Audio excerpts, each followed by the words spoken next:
میں ڈاکٹر شبنم پروین، شعبہ Urdu, LBSM college, کرنڈی، Jamshed پور۔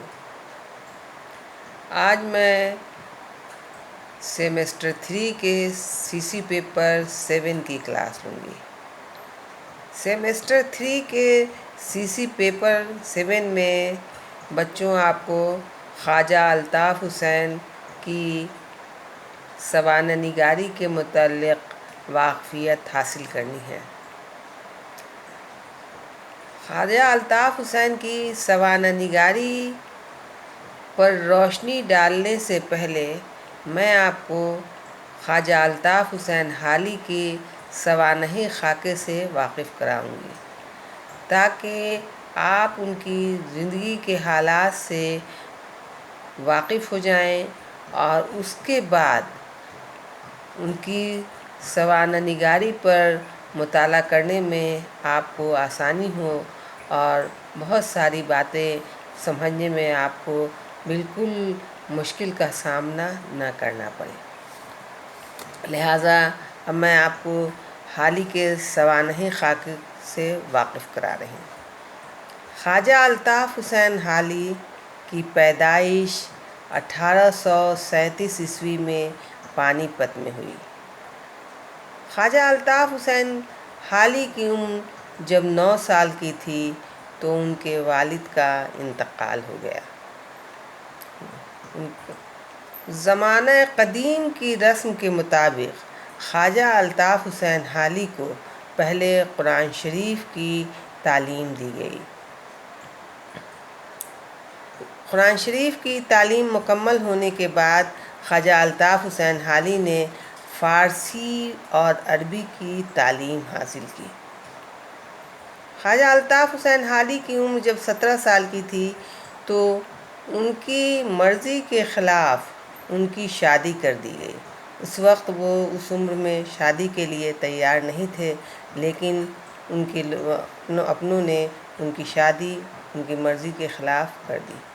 لیکن شادی کے بعد بھی خواجہ الطاف حسین حالی نے کتب بینی کے شغل کو جاری رکھا اور مطالعہ میں اسی طرح مشغول و مصروف رہے جیسے پہلے رہتے تھے۔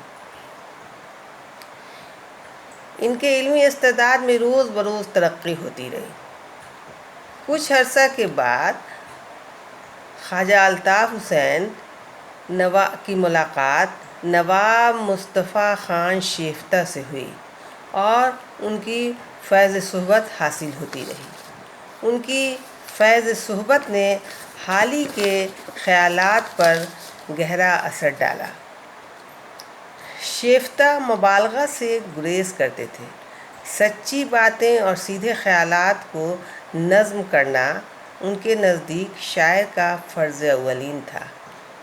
یہ باتیں ایسی تھیں جو حالی کی جدید شاعری کا پس منظر ہو گئیں۔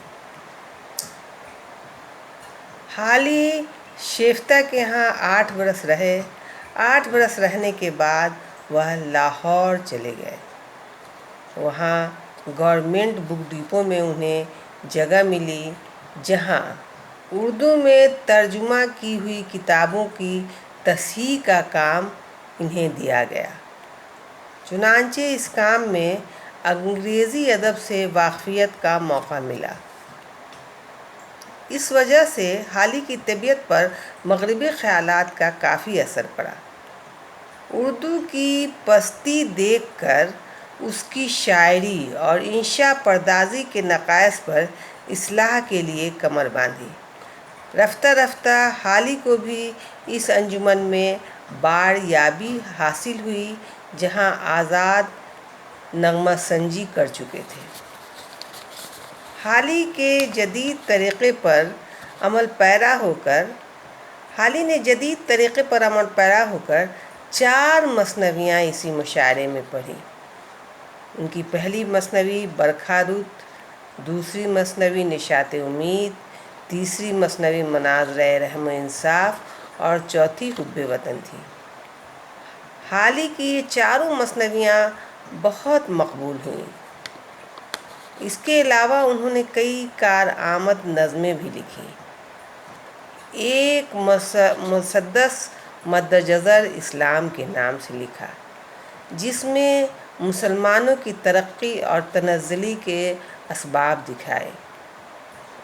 حالی شاعر کے ساتھ ساتھ بہت اچھے نثر نگار بھی تھے۔ ان کی نثری تصانیف بھی کئی ہیں۔ ان کی تصانیف میں شاعری میں مسدس حالی، اس کے علاوہ سوانحی تصنیفات میں یادگار غالب، حیات جاوید، حیات سعدی، اور ان کی تنقیدی کتاب ایک ہے مقدمہ شعر و شاعری۔ اس طرح حالی جس طرح شاعری کی دنیا میں اپنا مقام بلند کیا، اسی طرح انہوں نے نثر کی دنیا میں بھی اپنا لوہا منوایا۔ اگرچہ جدید شاعری کی بنیاد آزاد کے ہاتھوں پڑی، لیکن حالی کی جنبش قلم نے اس کو مستقل اور نمایاں شکل دے دی۔ سب سے پہلی چیز جس پر نظر پڑتی ہے وہ حالی کی نظموں کی ضخامت اور نئے عنوان کی کثرت ہے۔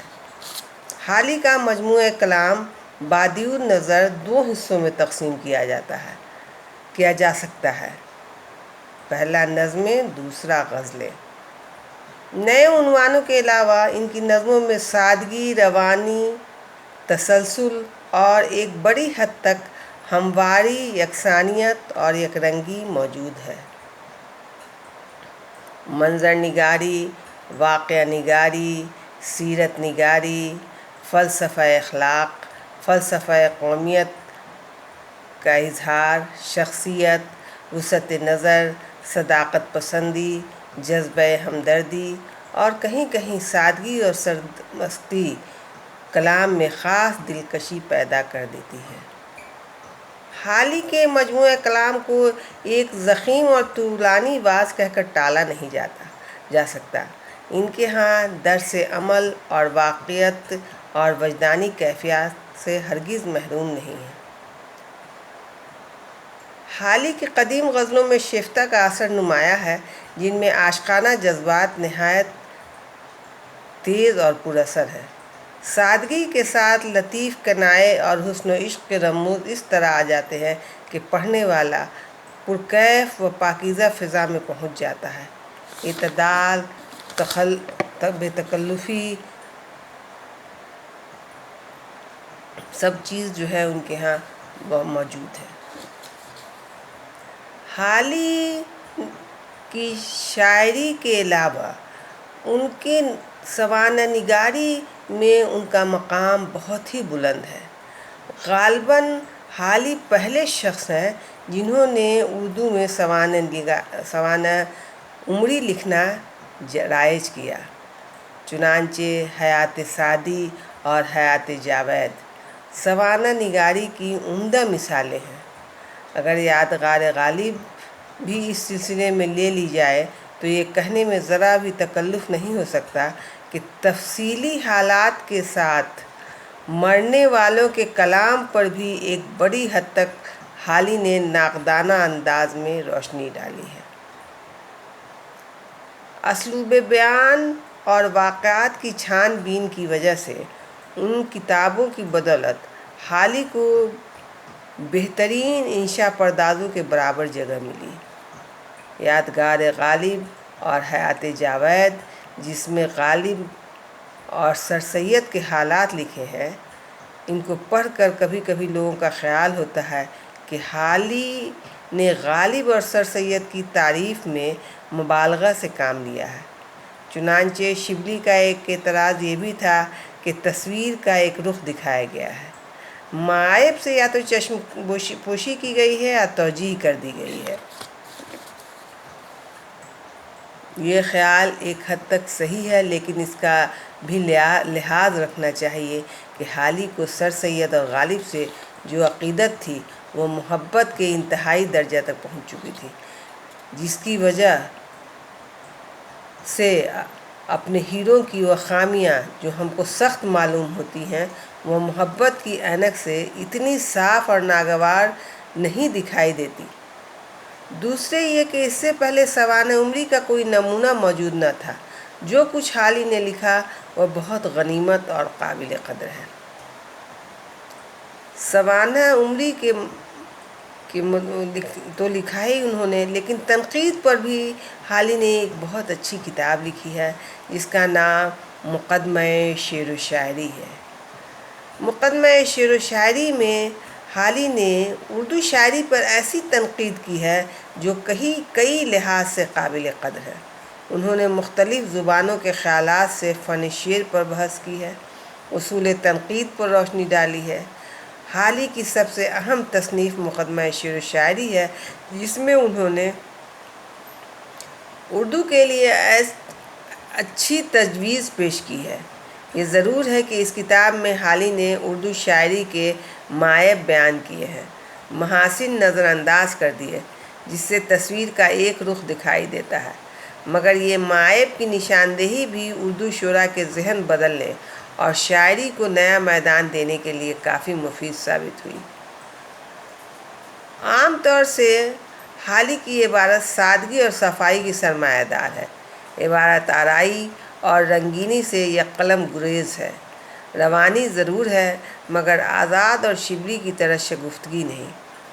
ان کی زبان نہایت پاکیزہ اور ٹکسالی ہے، محاورات کا خاص طور سے خیال رکھتے ہیں، عبارت مسلسل اور مربوط ہوتی ہے، جو کچھ دل و دماغ میں آتا ہے اس کو بے تکلف کاغذ پر قلم بند کر دیتے ہیں۔ بچوں، یہ تھی حالی کی حالات زندگی، اور جسے سوانح خاکہ بھی کہہ سکتے ہیں۔ میرے خیال سے بچوں آپ کو حالی کی بہت ساری باتیں سمجھ میں آ گئی ہوں گی، اور اس کو گھر میں جا کے مطالعہ کیجیے گا تو اور بھی باتیں سمجھ میں آئیں گی۔ اب اس کے بعد آپ کو میں حالی کی سوانح نگاری کے متعلق بتاؤں گی، ان کا توضیحاتی مطالعہ پیش کروں گی، اور یادگار غالب پر ایک خاص طور پہ روشنی ڈالوں گی۔ خصوصی مطالعہ یادگار غالب پہ ہوگا۔ چلیے، شکریہ، خدا حافظ۔